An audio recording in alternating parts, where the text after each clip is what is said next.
আপনি কি ঘুমানোর সময় কোলবালিশ জড়িয়ে ঘুমান? বিকেলের বিরামহীন উদাসী পরিবেশটা আমার খুব বেশি ভালো লাগে। যখন সূর্যটা তার গতিপথ জাগ্রত করে বহমান সময়গুলোকে সাথে নিয়ে হারিয়ে যেতে চাই, কারো সুখ, কারো দুঃখ, কারো ভালো লাগা, আমি তখন একা বসে যান্ত্রিক পরিবেশের বিলাসিতায় আটকে থাকা প্রকৃতিটাকে দেখি। আজকেও ঠিক সেই রকম একটি অনুভূতির আচ্ছাদনে আটকে থাকা প্রকৃতি এসে ভর করছে আমার সামনে। পাশে দাঁড়িয়ে থাকা মৌনতা নামের মেয়েটির দিকে আমি আবার তাকালাম। আমার দিকে মৌনতা কপাল কুঁচকে তাকিয়ে আছে। আমি আবার প্রশ্ন করলাম, আপনি কাঁদলে কি চোখে পানি আসে? মৌনতা আমার দিকে গম্ভীর চোখে তাকায়। এভাবে তাকানোটা স্বাভাবিক, কারণ মৌনতাকে আমি আগে থেকে চিনি না। আমার পরিবার তাকে আজ আমার বউ করার জন্য দেখতে এসেছে। মেয়েটাকে সবার পছন্দ হয়েছে।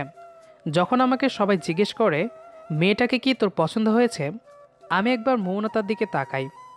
মেয়েটা আমার দিকে চোখের পাতাগুলো না ফেলে তাকিয়েছিল। আমি মুচকি হেসে সবাইকে বলি, আমি ওনার সাথে একটু আলাদা কথা বলতে চাই। তারপর ছাদে চলে আসি। ছাদে এসে দাঁড়াতেই মৌনতা নামের মেয়েটা আমার দিকে তাকিয়ে প্রশ্ন করে, তানভীর সাহেব, আমি জানি আমি সুন্দর।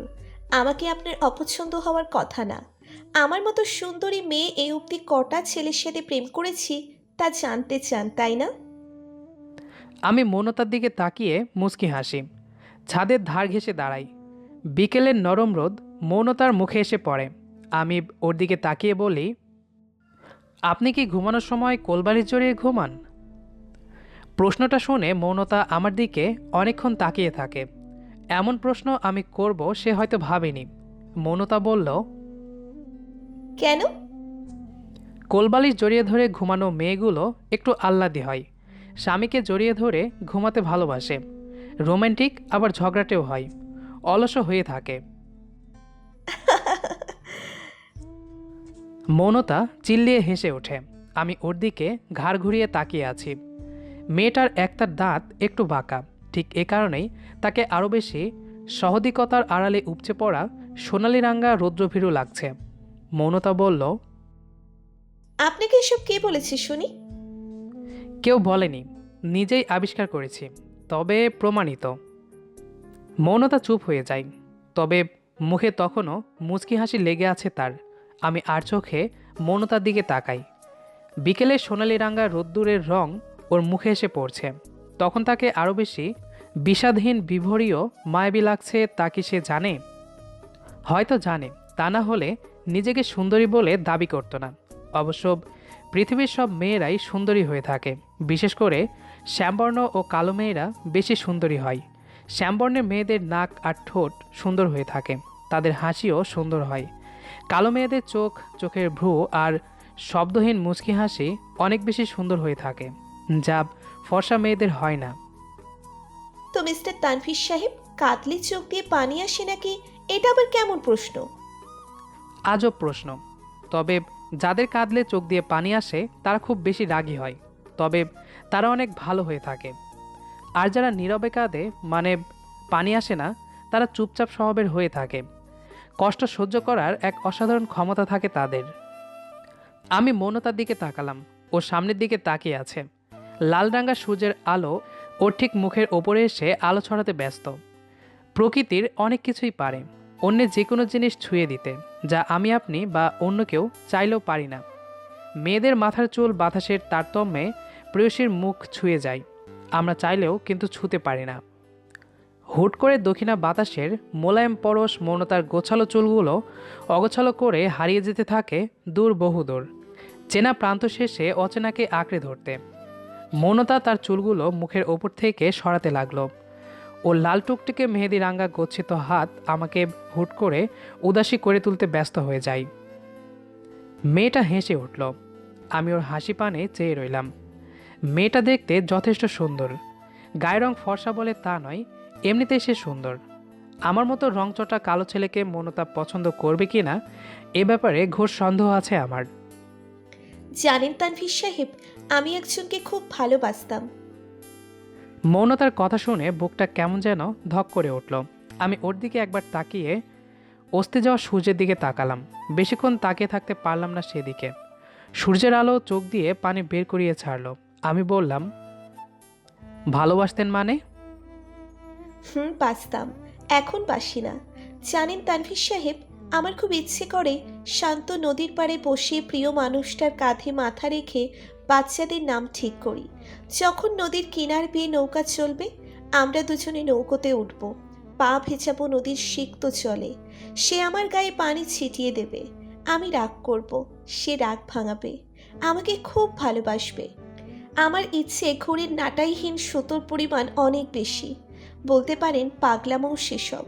যাই হোক, আমার সব ইচ্ছেগুলো সে জানতো, কিন্তু সে আমার ইচ্ছেগুলো পূরণ করতো না কখনোই। সে বড়লোক বাপের একমাত্র ছেলে, নানা কাজে বিজি থাকতো। খোঁজ নিয়ে জানি সে অন্য মেয়েদের নিয়ে বিজি থাকে। বান্ধবীরা বলতো ছেলেটা কিন্তু অনেক খারাপ, তবুও আমি তাকে ভালোবেসেছিলাম, চেয়েছিলাম তাকে ঠিকঠাক করে নিজের করে নেব, কিন্তু তার হয়ে ওঠেনি। একদিন চেয়েছিলাম দুজনে সাইকেল করে অনেকটা সময় ঘুরব, কিন্তু সে বাইক নিয়ে এসে বলেছিল, এসব সাইকেল গরিবদের জন্য, বাইকেই তো ভালোবাসা বাড়ে। সাইকেল চালিয়ে এত কষ্ট করে তোমার সাথে প্রেম করার সময় নেই, আসো বাইকে ঘুরি। এভাবেই চলছিল দিনগুলো। আমি নাকি তার কাছে বাচ্চাদের মতো পাগলামো করি। একদিন হুট করে এসে আমাকে বলে, শোনো মৌ, তোমাকে কথাটা অনেক আগেই বলা উচিত ছিল, কিন্তু সময়ের অভাবে বলতে পারিনি। আমার মনে হয় আমাদের রিলেশন এখানেই ব্রেক করা উচিত। তোমার মেন্টালি প্রবলেম আছে, বাচ্চাদের মতো বায়না করো। তোমার থেকে আমি সব সময় ভালো কাউকে ডিজার্ভ করি। ভালো থেকো, ফোন দেওয়া বা খোঁজ নেওয়ার চেষ্টা করবে না। জানেন তানভীর সাহেব, আমি না সেদিন কান্নাই করিনি, মুচকি হেসেছিলাম। চেয়েছিলাম চিৎকার করে কাঁদতে, কিন্তু কেন যেন চোখ দিয়ে পানি আসেনি একটুও। মৌনতা চুপ হয়ে যায়। অস্থির গমনে সূর্যটার দিকে তাকালাম আমি। কিছুটা সময় ধরে সূর্যের দিকে তাকিয়ে রইলাম। এখন চোখ দিয়ে তেমন একটা পানি বের হচ্ছে না। বুঝলাম সূর্যের আসল তেজ কমে এসেছে। আমি মাথা ঘুরিয়ে মৌনতার দিকে তাকালাম। সেও সূর্যের দিকে তাকিয়ে আছে।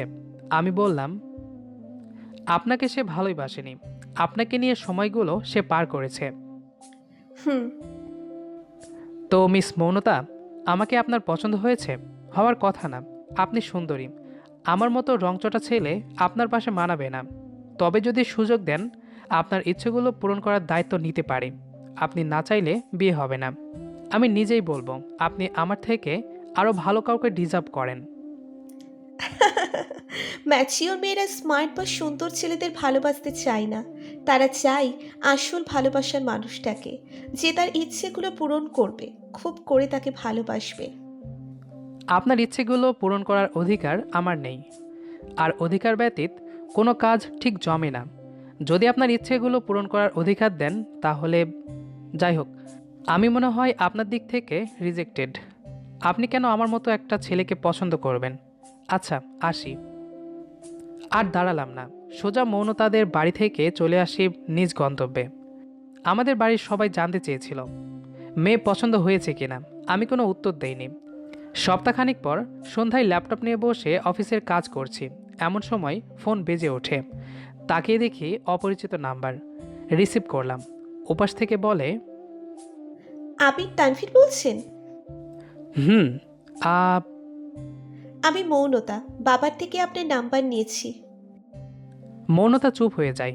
আমিও ঠিক কি বলবো উত্তেজনাতে মাথায় আসছে না কিছু। ছোট্ট করে বললাম, জি, কিছু বলবেন? তানভীর সাহেব, যদি আমার ইচ্ছেগুলো পূরণ করার দায়িত্ব নেন, তাহলে কি আপনার খুব ক্ষতি হবে? আমি কিন্তু কোলবালিশ জড়িয়ে ঘুমাই। ফোনটা কেটে দিলাম। বুকের ভেতরটা কেমন টিপ টিপ শুরু করে দিয়েছে। ঠোঁটের কোণে মুচকি হাসি প্রসারিত হতে লাগলো আমার। মৌনতা আবারও কল দিয়েছে। আমি কল কেটে দিয়ে ফোন অফ করে দিলাম। দৌড়ে মা বাবাকে যে বললাম, সেদিন যে মেয়েটাকে দেখতে গিয়েছিলাম, মানে মৌনতাকে, মেয়েটাকে আমার পছন্দ হয়েছে। আমি আর দাঁড়াইনি। হাতে থাকা ফোনটা পকেটে গুজে ছোট ভাইয়ের সাইকেল বের করে মৌনতাদের বাড়ির দিকে যেতে লাগলাম। কিছু সময় পর মৌনতাদের বাড়ির সামনে এসে দাঁড়ালাম। তিনতলা বাড়ির ব্যালকনিতে কাউকে দাঁড়িয়ে থাকতে দেখলাম। পকেট থেকে ফোন বের করে অন করলাম। মৌনতার নাম্বারে কল দিতেই রিসিভ হলো। মৌনতাকে বললাম, যদিও আমরা অপরিচিত, তবে আপনার ইচ্ছেগুলো পূরণ করার দায়িত্ব নিতে চাই। আপনাকে খুব করে ভালোবাসতে চাই। আপনি কি একবার বাইরে আসবেন? ভাবলাম আপনাকে নিয়ে একটু সাইকেল করে ঘুরে আসি। ভয় নেই, অপরিচিত হলেও আমি কিন্তু ছেলেটা খারাপ না। কয়েক মিনিট ঘুরে চলে আসব। ফোনটা কেটে গেল। মৌনতা কেটে দিয়েছে। ব্যালকনির দিকে তাকালাম। মৌনতা সেখানে নেই। কিছু সময় পর দেখলাম মৌনতা দৌড়ে আমার দিকে আসছে। আমি মুচকি হাসলাম।